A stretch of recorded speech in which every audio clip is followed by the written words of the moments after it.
I'm sorry, I think I lost you. I was going through the National League, so I'm back. Hopefully everything is good. We will see how things are going. But at any rate, here we go. We're talking about the National League and the Dodgers and Bueller.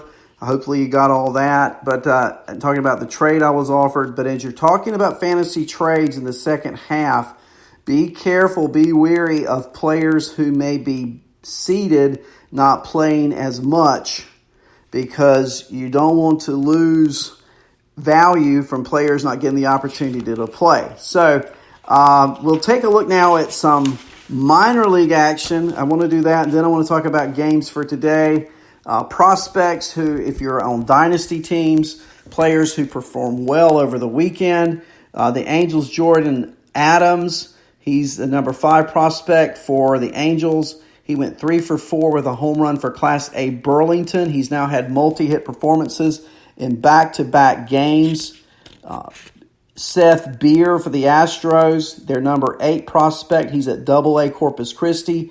He went 3 for 5 yesterday with a home run and 3 RBIs. And J.J. Majevic went 3 for 5 as well for Double-A Corpus Christi for Houston. A double, a triple, and 3 RBIs. Beer is having his best season, making his way up the Astro farm system. The former Clemson Tiger hit his 21st home run in the Hooks 13-1 rout of Midland. He was a 2018 first-round pick, and he has a .324 average with 36 extra base hits in 85 games this year. Meanwhile, Majevic followed Beer with 3 hits of his own. He had a home run short of the cycle. The Arizona Wildcat product has tuned up his game at the plate in July. He's had 6 doubles, a triple, 2 homers in 12 July games. Jake Fraley for the Mariners, their number 14 prospect for AAA Tacoma yesterday, went 3 for 4 with a double, a home run, 2 walks, 2 runs scored, and 2 RBIs. Fraley has moved from AA to AAA. Great game yesterday. The Mariners' fluid roster situation, he may get a look this year. Cole Winn, the Rangers' number 2 prospect for Class A Hickory, that's low A. 5 innings pitched yesterday, only 1 run. Winn was off to a tough start to the season, but now the 19-year-old, who was a first-round pick in last year's draft, has surrendered 1 run or fewer in 3 of his past 4 starts. Cardinals' Nolan Gorman, their number 1 prospect, went 2 for 4 yesterday for Class A Advanced Palm Beach. He recorded 2 hits for his second consecutive game.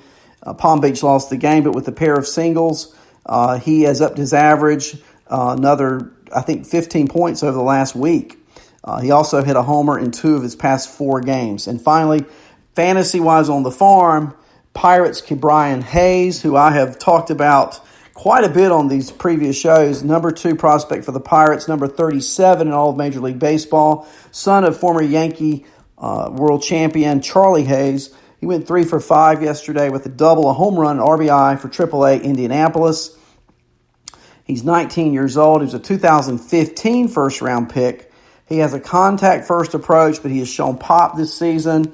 He's had a slow start to the year, but now he's up to 259. He's had hits in 8 of his last 9 games. And Ke'Bryan Hayes is hitting .371 through 9 games in July. Now, that's just to take a quick look at what's going on the farm. Let's take a look at some players who here of late have really been performing well, and they're probably owned in a lot of fantasy leagues. But if they're not, or you might want to trade, here we go. JT Realmuto, he is 16 for his last 44. And that's a .364 average. He homered yesterday. On the season now, he's at .275 with 11 homers and 44 RBIs. But certainly what he's done over, and these stats are since June 29th. So over his last 12 games, he's 16 for 44 with a .364 average. That's 90 points higher than where he sits on the season. Jordan Alvarez, what a player, and what a season he's having. It reminds me of Aaron Judge a few years ago when he came up as a rookie. Okay, 1 for 4 yesterday, drove in the first run of the game for the Astros. He went 5 for 13 over the weekend against Texas.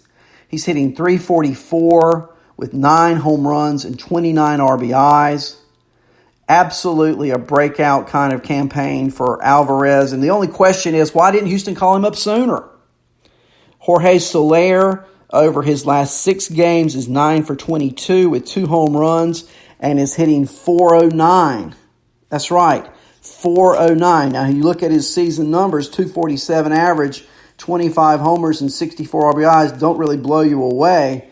But these last 6 games when he's gone 9 for 22 do, and he's hit 2 homers and driven in 6 in those 6 games. How about the Dodgers? I mean, it's like they just, I don't know. They either bring up a minor leaguer or a healthy player gets hurt and somebody on the bench comes to the forefront. The minor leaguers they brought up this year, Beatty, that kid hit for a while. Seager gets hurt. Taylor comes off the bench, plays all-star shortstop, hitting and fielding. And now A.J. Pollock is off the IL. Pollock activated Friday for the series in Boston. 14 at-bats, he went 6 for 14. Wow. 2 homers over the weekend in Fenway Park. He drove in 6 runs in those 3 games. A.J. Pollock, a fantasy force, in my opinion, in the second half for the Dodgers.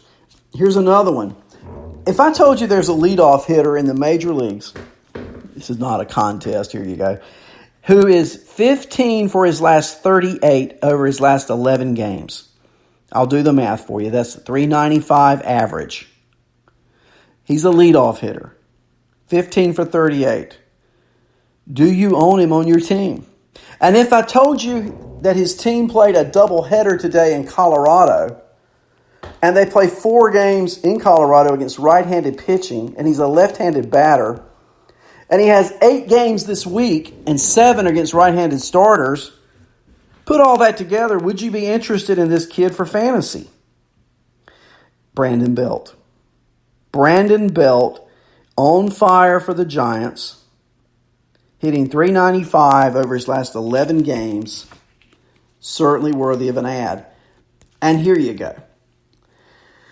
This kid, and I know you talk about Soroka, Mike Soroka, and we talk about the first baseman, Pete Alonso, for the Mets, and they're both having great campaigns. But what about Fernando Tatis? Why is he not getting the love? I just don't know. I want to give you his last 16 games. That's a pretty good sample size, right? His last 16 games, Tatis is 23 for 60. Batting leadoff, that's a .383 average.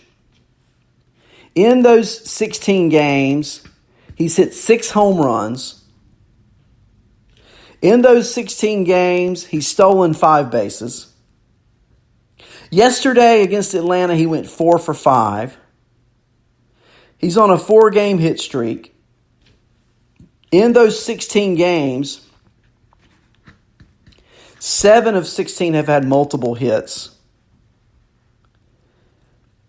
And I'm not knocking Soroka. I'm not knocking Alonso. But Tatis has had Rookie of the Year numbers playing shortstop for the Padres. And there's no doubt about it. So, why he's not owned universally, I don't know. We've talked about Ponce de Leon. Another pitcher I want to talk about, along with Soroka and de Leon, Alex Young, the lefty for San Diego, for Diamondbacks. I say San Diego, I got him on my brain, huh? Talking about Tatis. Alex Young, the Diamondbacks lefty, could be a reason why they make, another part of the reason why they make a second half surge. He's pitched 3 games in the major leagues. His first 5 innings against the Giants, 1 earned run, 5 strikeouts. His second against the Dodgers, 2 1/3, no hits, no walks. His last outing, a start against the Rockies, 6 innings, no hits, 1 walk. His numbers, 2-0 with a .068 ERA and .038 whip. Now, certainly he's not going to continue that kind of ERA and that kind of whip, but he's pitching really well. Much different than he pitched in the minor leagues. Tim Anderson spotted fielding ground balls on Sunday. He's out on the IL with a leg injury. He's been out since June 26th with his high right ankle sprain. He took batting practice on Sunday. He ran on Sunday. I'm reading the Chicago Sun-Times this morning. He may be back next week. The .317 batting average, the 11 home runs, the 15 stolen bases. If he was cut in your fantasy league, Tim Anderson is worthy of an ad. And here's a kid that Lenny's been really big on, Ahmed Rosario.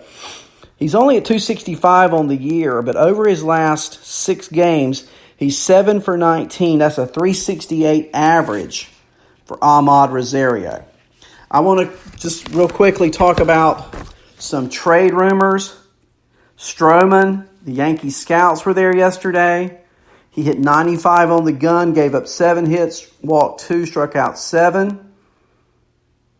Stroman's certainly a pitcher a lot of teams have their eyes on. Got my eye on him too. The Rays and the Braves yesterday were both scouting Matt Boyd. On Saturday, Matt Boyd allowed 4 earned runs, 7 innings, and a loss to the Royals. He struck out 10-plus batters, and he's the first Tiger pitcher to do that in 3 consecutive starts since Justin Verlander in 2009, 10 years ago. Now, his ERA is up to 3.95. He's had an ERA of 5.88 in his last 7 starts, but he continues to strike out batters. 64 strikeouts in his last 41 1/3 innings. So, Rays and Braves both scouting Boyd on Saturday. The Yankees also scouted Syndergaard on Saturday. That would be an interesting trade between the metropolitan teams, huh? And, of course, the Giants are talking about trading pitchers. Bumgarner, trading Smith. Bailey traded from Kansas City. Who's next? Will they trade Billy Hamilton? If there's a taker, will they trade Martin Maldonado? Will they trade Jake Diekman? The Nationals are looking at him. Ian Kennedy, certainly on the trade market. And here's a Royal unlikely to be traded. That would be Whit Merrifield. But, of course, if the price were right, couldn't you see it happening? He's under contract. Injuries. Mike Trout left the game yesterday with right calf tightness. It doesn't sound like it's a major deal. He'll undergo an MRI as a precautionary measure on today. He's considered day-to-day. Trout said he felt tightness in his calf while tracking down balls hit to the outfield by Domingo Santana and Tim Beckham in the first inning. He told the trainers and Brad Ausmus, the manager, he was removed. Trout said he didn't feel anything in his calf prior to the game and doesn't believe this will be a lingering issue. He said he could feel it while running but not while hitting. Quoting, I don't think it's that serious. Quoting, I think they're just being cautious. Calves are tough. You want it to be 1 or 2 days and not 6 weeks. Probably why he was taken out of the game. Ausmus said, quoting, we don't think it'll be a long-term thing, but we'll know about more tomorrow. Ausmus further said Trout was lobbying to stay in the game. So those are just some things going on fantasy-wise, reality-wise. I want to take a quick look before we close the show at the games today and some stats. You got the Rays and Yankees tonight at 7:05. I told you about that one earlier. You've got Snell against Paxton. Hitting-wise, Gary Sanchez is 5 for 17 with 4 home runs in his career off of Snell. Love Gary Sanchez for daily. LeMahieu 5 for 11 off of Sanchez. 5 for 11 off Sanchez. 5 for 11 off of Snell. It's a 4.55 average. Brett Gardner, sneaky, 6 for 19, a 3.16 average off Blake Snell. Now, we may not see Gardner today since it's a lefty-lefty, but someone to keep your eye on. For Tampa against Paxton, not a lot of numbers here, and they're all under 10 at bats, so I don't give much weight to it. But I will say Avisail Garcia is 4 for 8 in his